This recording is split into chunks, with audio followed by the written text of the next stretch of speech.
Today I'll be recording the installation of a Galphi 3-channel dash cam recorder, which records forward into the gap and then out the back. I won't be putting in the back camera because I have a cap on. I may do it later just to watch the pups on trips.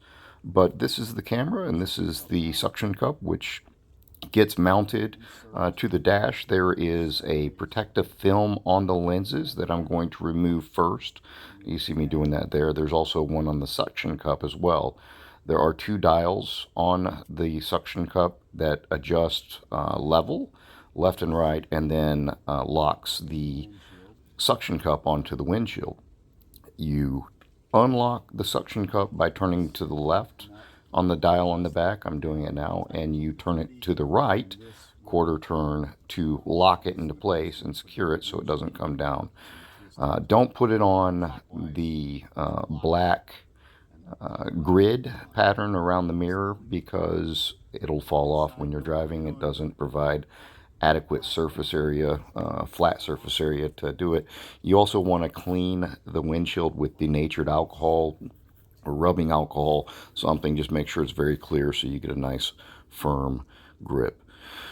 To note, you want to power up the device before you actually put it up. I didn't do that, and what happened is I turned the camera on after I got the wire completely installed, and the mirror was blocking part of the image, so I had to lower it down and fish the wire back up a little bit. There are several options available for providing power to the unit. I'm going to go with the factory provided cigarette lighter charging cable. There is one that you can actually run down the driver's side and plug into the fuse panel of the vehicle, which there's an option to have it powered on all the time, which I don't recommend. You can also plug it into other ports, like maybe the radio, that whenever you turn the key on, it automatically turns it on. Then the other option is to buy a USB charging port that will plug into your cell phone charger, the HDMI port in the vehicle. I have 3 of them in the vehicle that I know of. However, if you go that route, you'll have to get a special adapter that'll block data transfer. You just want power to go to the device because it'll interrupt it like it's a mass storage device. So the first thing I'm going to do is attach the power cable, and then I'm going to begin with that orange trim tool that came with the camera. If the camera that you're working with didn't come with the trim tool, you can again order that trim tool on Amazon. It's just a real gentle pry bar. You could probably use a number of other things that would work. It just has to be thin enough to get between the glass and the trim panel on the top of the dash. I'm going to gently pry it up high enough to where I can fit the wire underneath the plastic trim, and then I'm going to work my way up into the headliner. So I'm going to pull down gently on the headliner and just push that wire up in there as far as I can. Don't pry too hard on any of this stuff. I mean, most of it's held in with plastic and plastic brakes, but it will give enough to put that wire in there. I mean, I'm actually putting my entire finger up in the headliner. There's a pretty good gap up there. As I work across and over, I'm just making sure that it's all in there and it's not coming out. I'm going to work my way around that corner that you see. My head's going to be out of the way in a minute here.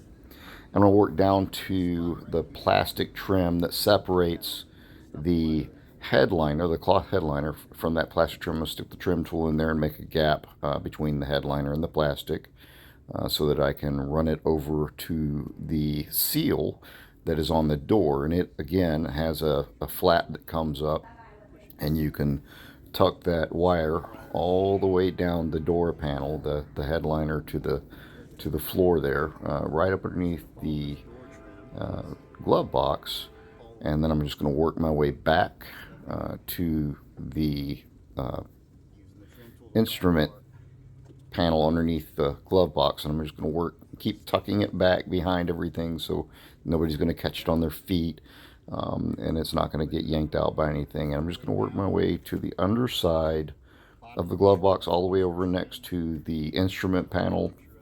And in a minute here, you're going to see me start looking for my cigarette lighter, because I never use it. I quit smoking many, many years ago, and I don't even know where the cigarette lighter is. So I'm about to start looking for the cigarette lighter, but it's right there, right next to the radio, which I'm eventually going to find it. And then, so this total installation took about 15 minutes altogether. Very easy to do.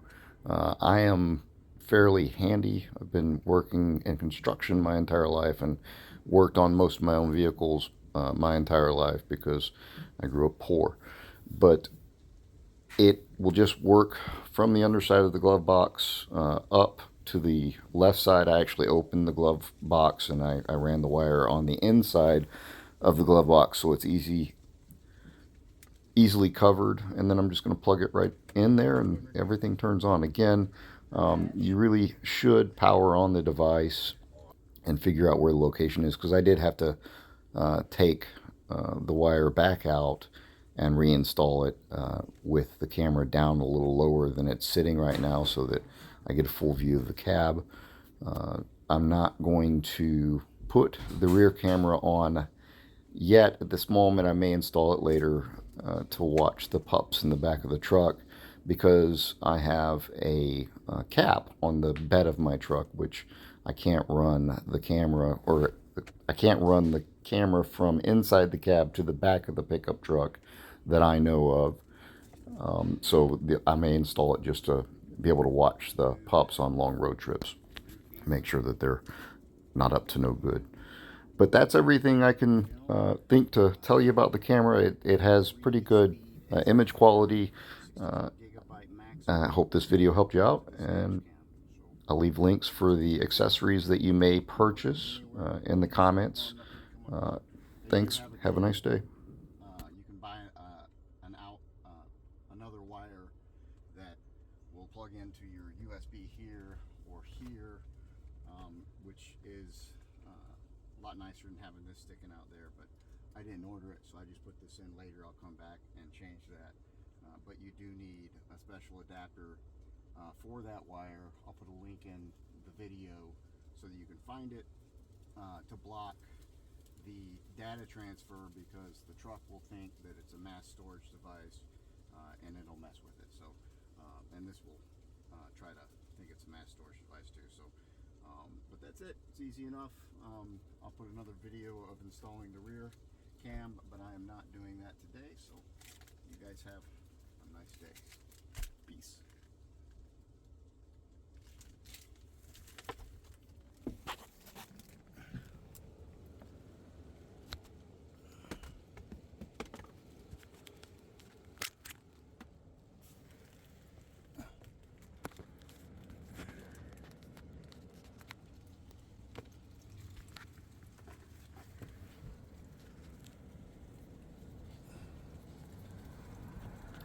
So here I was thinking that I might try to put the wire behind that piece of trim, but after just a little bit of fidgeting with it, I realized there was going to be way too much wire left over and I'd have to find some place to hide it.